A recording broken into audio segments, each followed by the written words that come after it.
नमस्कार, आप सुन रहे हैं गो गोरखपुर रेडियो और मैं हूं काव्या। ये है गोरखपुर शहर और आसपास के क्षेत्र की गतिविधियों पर आधारित सुबह का रेडियो न्यूज बुलेटिन। आइए सबसे पहले डालते हैं आज की प्रमुख सुर्खियों पर एक नजर। मोथा तूफान के प्रभाव से गोरखपुर के तापमान में भारी गिरावट, अक्टूबर में तापमान का नया रिकॉर्ड। पूर्वोत्तर रेलवे ने साइबर खतरों से बचाव के लिए बनाई साइबर सिक्योरिटी सेल 24 घंटे करेगी काम। गोरखपुर के रास्ते आज चलेंगी 11 पूजा स्पेशल ट्रेनें। रेलवे ने यात्रियों को दी बड़ी राहत। शहर को नए साल पर मिलेगी घंटाघर मल्टी लेवल पार्किंग। घनी मार्केट में पार्किंग से मिलेगी बड़ी राहत। पैसों के लालच में भाई ने बहन की शादी के 3 लाख रुपए के लिए कर दी उसकी हत्या। चलिए तो बुलेटिन की शुरुआत करते हैं शहर की कुछ अच्छी और सकारात्मक खबरों के साथ। रेलवे में साइबर सिक्योरिटी सेल का गठन। पूर्वोत्तर रेलवे ने अपने सॉफ्टवेयर और डिजिटल ढांचे को साइबर खतरों से सुरक्षित रखने के लिए एक बड़ा कदम उठाया है। इसके लिए साइबर सिक्योरिटी सेल का गठन किया गया है। ये सेल रेलवे की महत्वपूर्ण प्रणालियों की सुरक्षा के लिए, ऑनलाइन धोखाधड़ी रोकने और साइबर हमलों पर त्वरित प्रतिक्रिया देने के लिए 24 घंटे काम करेगा।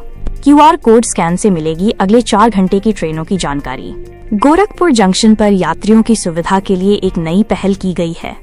अब यात्री स्टेशन पर लगे QR कोड को अपने मोबाइल से स्कैन करके अगले 4 घंटे में प्रस्थान करने वाली सभी ट्रेनों की जानकारी तुरंत प्राप्त कर सकते हैं। ये सुविधा जल्द ही लखनऊ, वाराणसी और छपरा जैसे अन्य प्रमुख स्टेशनों पर भी शुरू की जाएगी। उधर यात्रियों की भारी भीड़ को देखते हुए रेल प्रशासन ने 31 अक्टूबर को गोरखपुर के रास्ते 11 पूजा स्पेशल ट्रेनों का संचालन किया है। आज चलाई जाने वाली ट्रेनों का विवरण इस बुलेटिन के कमेंट बॉक्स में देखें। अब बात करते हैं गोरखपुर शहर के विकास कार्यों की। घंटाघर मल्टीलेवल पार्किंग का निर्माण कार्य अंतिम चरण में। राज्य स्मार्ट सिटी प्रोजेक्ट के तहत घंटाघर के पास बन रही मल्टीलेवल स्मार्ट पार्किंग का निर्माण कार्य अपने अंतिम चरण में है। इस परियोजना का शिलान्यास मुख्यमंत्री योगी आदित्यनाथ ने 17 सितंबर 2023 को किया था।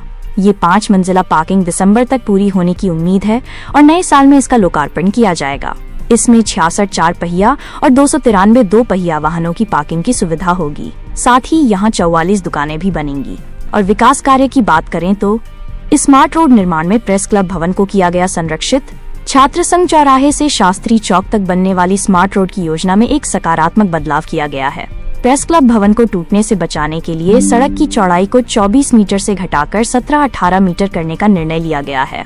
इस बदलाव से ऐतिहासिक महत्व की इस इमारत को संरक्षित किया जा सकेगा। अब रुख करते हैं कुछ अन्य महत्वपूर्ण खबरों की तरफ। मोथा तूफान के प्रभाव से गोरखपुर के तापमान में भारी गिरावट। मोथा तूफान के असर से गोरखपुर और आसपास के क्षेत्रों में भारी बारिश और ठंडी हवाओं के कारण मौसम में अचानक बदलाव आया है। इसके चलते अधिकतम तापमान सामान्य से 8.7 डिग्री सेल्सियस गिरकर 22.7 डिग्री सेल्सियस पर पहुंच गया। ये पिछले 13 वर्षों में अक्टूबर महीने में दर्ज किया गया सबसे कम अधिकतम तापमान है। अब बात करते हैं शैक्षणिक जगत की। बोर्ड परीक्षार्थियों के लिए टॉपर बनेंगे रोल मॉडल। माध्यमिक शिक्षा विभाग ने बोर्ड परीक्षार्थियों का आत्मविश्वास बढ़ाने के लिए एक अच्छी पहल की है। इसके तहत पिछले वर्षों के हाई स्कूल और इंटरमीडिएट के टॉपर छात्र अब अन्य विद्यार्थियों को सफलता के टिप्स देंगे। नवंबर से दिसंबर तक टॉपर टॉक नामक सत्र आयोजित किए जाएंगे। DDU पुस्तक महोत्सव में विभिन्न प्रतियोगिताओं के विजेता घोषित। दीनदयाल उपाध्याय गोरखपुर विश्वविद्यालय में आयोजित गोरखपुर पुस्तक महोत्सव के अंतर्गत हुई विभिन्न प्रतियोगिताओं के परिणाम घोषित कर दिए गए हैं। इनमें मुख्य रूप से चित्रकला, पोस्टर, रंगोली, फोटोग्राफी और क्ले मॉडलिंग प्रतियोगिताएं शामिल थीं। देव दीपावली पर दीपोत्सव और सिद्धि योग का महत्व। इस वर्ष 5 नवंबर को देव दीपावली धूमधाम से मनाई जाएगी, जिस दिन सिद्धि योग का शुभ संयोग भी बन रहा है। पौराणिक मान्यताओं के अनुसार इसी दिन भगवान शिव ने त्रिपुरासुर नामक राक्षस का वध किया था, जिसके उपलक्ष्य में देवताओं ने स्वर्ग में दीपोत्सव मनाया था। इसी परंपरा का निर्वहन करते हुए पवित्र नदियों और घाटों पर दीप जलाए जाएंगे। अब बात करते हैं ट्रैफिक डायवर्जन की। RTO मोड़ के पास नाला निर्माण हेतु यातायात डायवर्जन। गोरखपुर में यूनिवर्सिटी चौराहे के पास RTO मोड़ पर स्मार्ट रोड परियोजना के तहत नाला निर्माण का कार्य चल रहा है।